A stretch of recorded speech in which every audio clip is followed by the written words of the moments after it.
on up first. Okay, now drive forward. Or turn the wheel. Today, we're working on a 71 Chevelle. It's a factory SS car. It came with a 350 Chevy with a quadrijet, and we're keeping the whole motor completely stock appearing.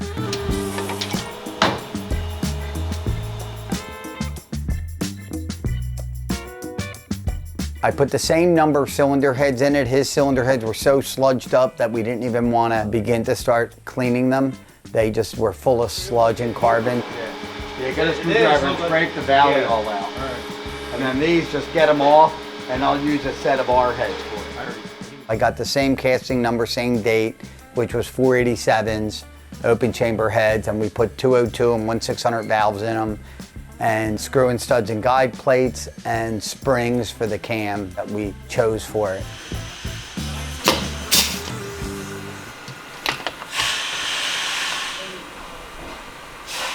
Make sure the bowl's done. I think we did the bowl.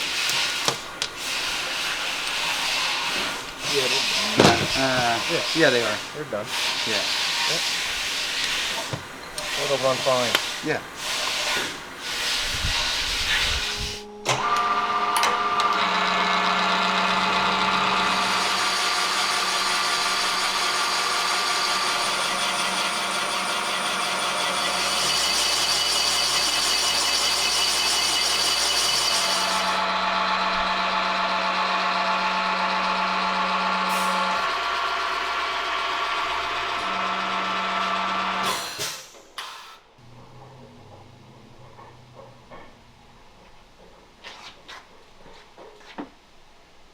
Okay, it's cutting exactly where I said it.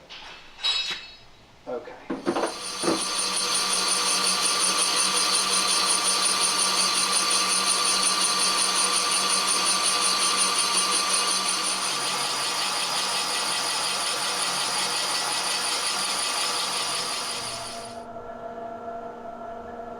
What did you bore it to?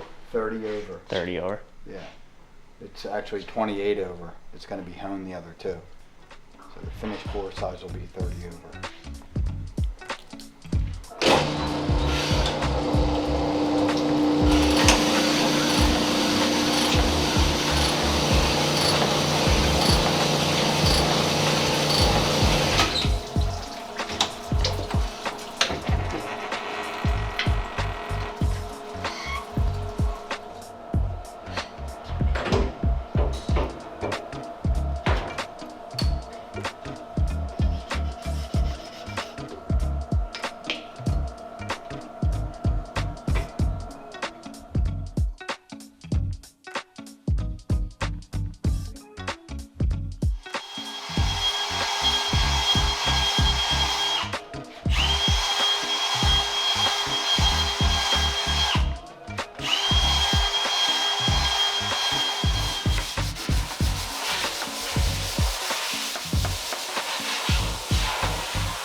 burned up, that's when it really, you know, you get like the antifreeze oil burn. Yeah, that's really good.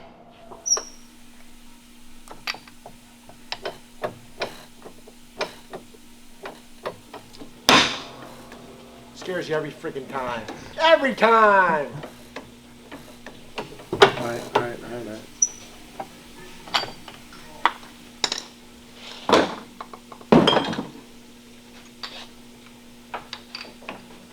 Yeah, it does feel like there's two settings. That's it. Yeah, like it's just fast and slow. Yeah. And it's wearing you out, isn't it? That's it. Can't wait for this eighth one.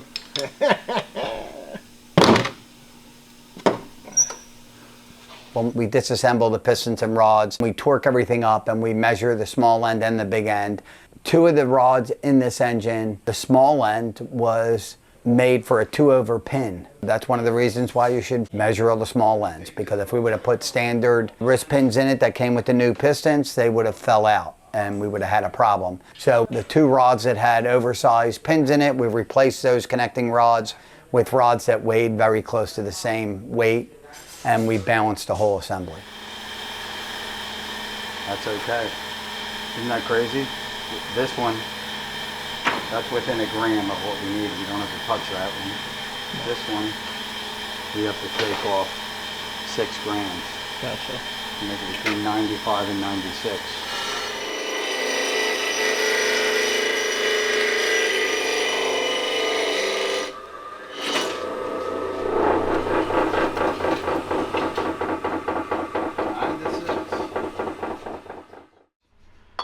This is going to go this way. So you have 2, 4, 6. Okay. So now we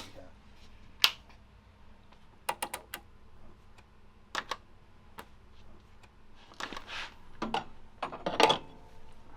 Oh, that's weird. I'm going to have to wait for that to go off the machine.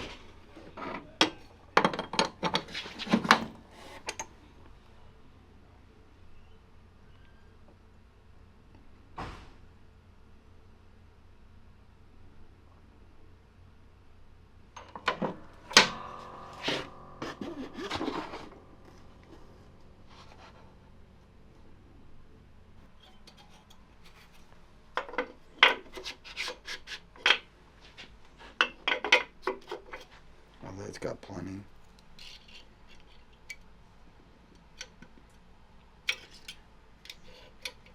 Naturally aspirated with hyper-eutectic pistons, you want about 6 thousandths per inch of bore. So it's a 4-inch bore, 4 times 6, it's 24. Okay, if it's just a 4-inch piston, you could have 4 thousandths per inch of bore. If you're running nitrous or superchargers, you're going to be at least 7 thousandths per inch of bore. That's where experience comes in with what you're building. It's all about application. Ring gap is all about application.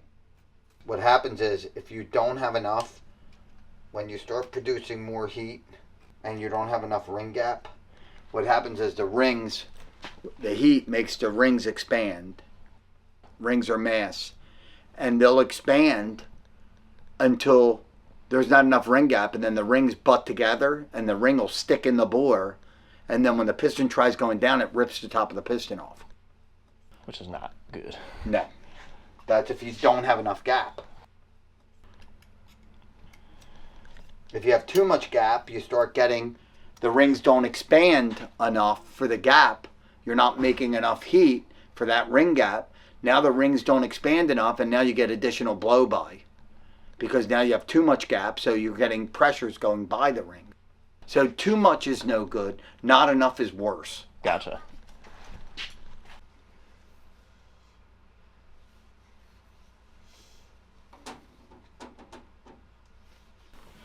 Two, 4, right.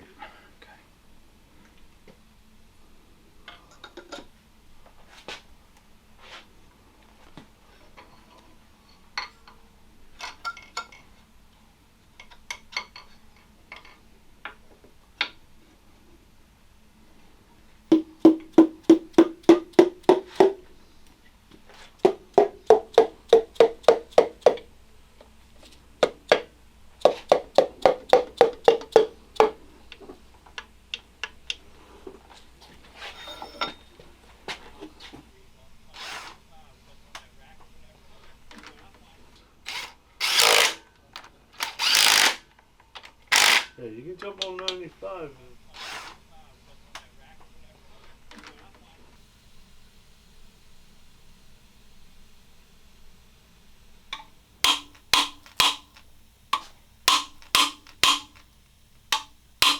About as far as it's going.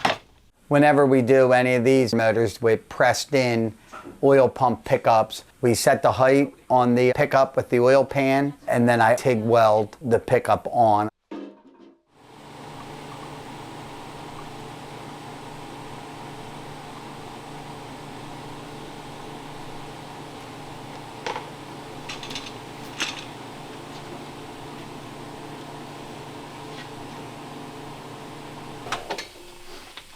Oil pumps get welded with nickel chiad rod because they're cast iron. So that's what you use to weld cast iron to steel. This thing is a real crud bomb.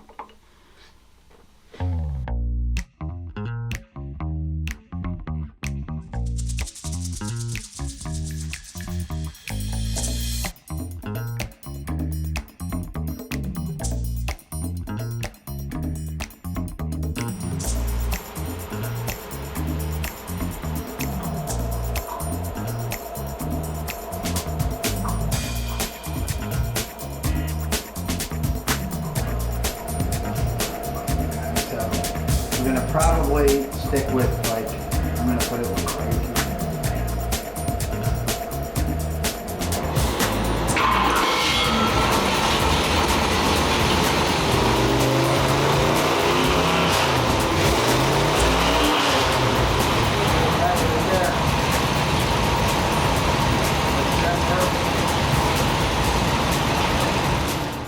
That was just 300 stock. That was factory.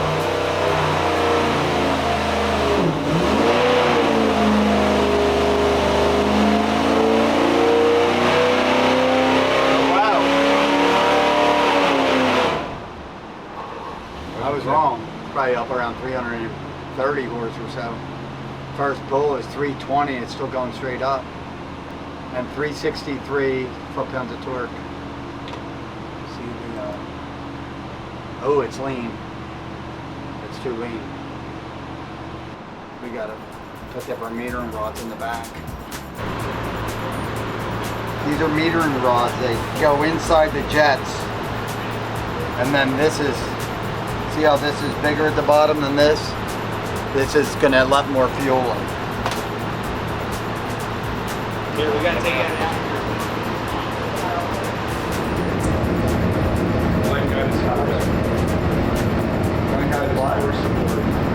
Oh yeah. How much smaller are they? These are, they were like only 5,000 smaller, but the small part was longer, so it'll give the room, the fuel room to go around it. So I'm hoping that it's gonna help.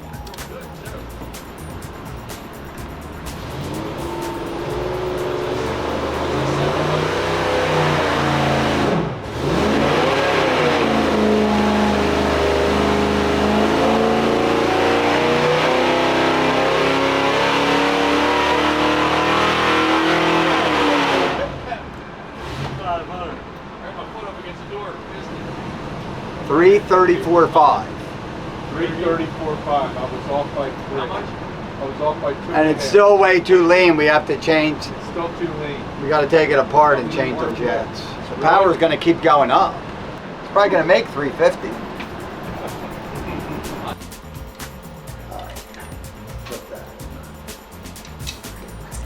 Big old carburetor report. Now we can get to all 4 jets. That's the woman.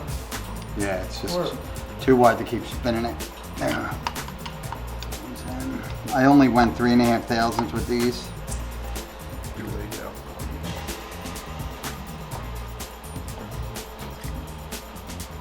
Yeah, it's no problem. Till Monday. Okay.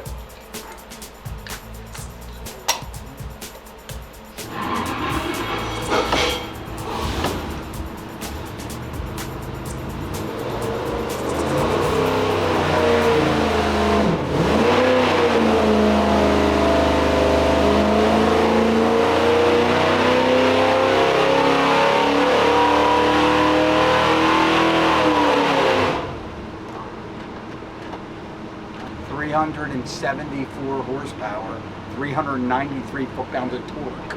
It's still going up, but it's got stock rods. Yeah, we don't spend it. Yeah, we can go to 7. No, we can. Print it. We can. Print it. Print it. That's going to be a good running piece. Yeah, it is. We're really pleased with the results for this 355 Chevy.